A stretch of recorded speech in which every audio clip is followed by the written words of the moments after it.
Kegamangan tampaknya menyelimuti para pemangku kebijakan ketika ingin bergerak cepat. Selain ancaman jerat pidana, perangkat hukum yang disiapkan untuk mereka bertindak sigap pun juga tak sepi dari suara pro kontra. Lantas sejauh mana aturan itu masih bercelah bagi mereka yang berniat mengingkari amanat rakyat? Berikut laporan utama.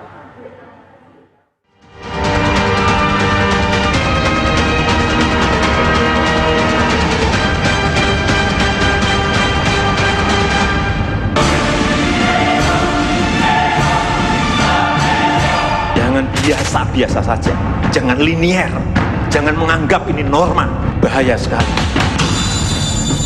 Saya melihat masih banyak kita yang menganggap ini normal.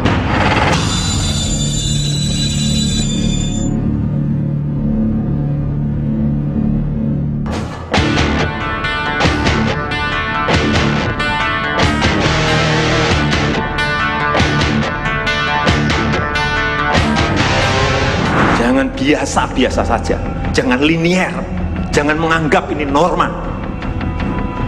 Bahaya sekali kita. Saya melihat masih banyak kita yang menganggap ini normal.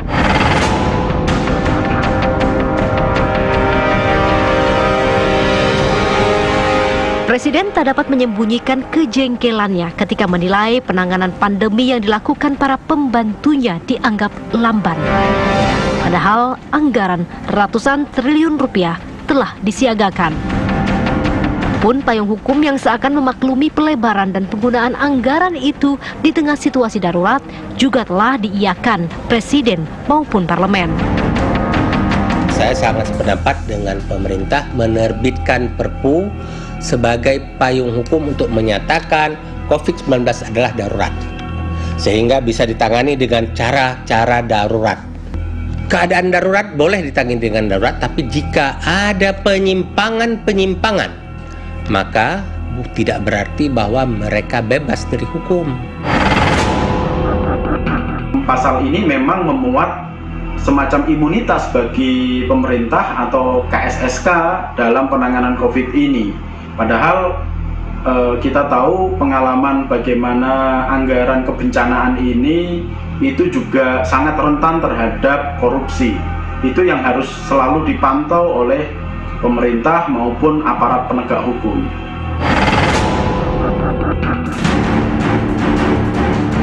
Kondisi krisis bak menghadapkan para pemangku kebijakan pada situasi dilematis. Irit salah, tapi tidak berarti juga jor-joran. Diakui jerat pidana membayangi para pengambil keputusan ketika hendak bergerak cepat.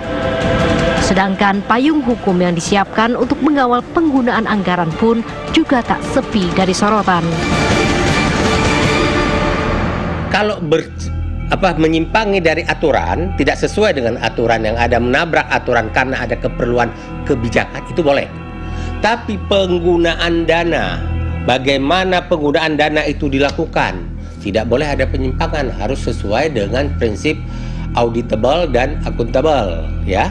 Harus bisa diaudit, dipertanggungjawabkan semua keuangan itu.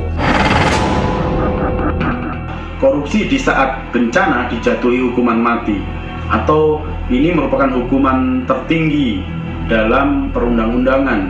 Nah, kalau tadi ada aturan tentang imunitas, ini kan bertentangan dengan undang-undang pemberantasan tindak pidana korupsi ini. Makanya pasal 27 Undang-Undang Nomor 2 2020 ini harus diubah.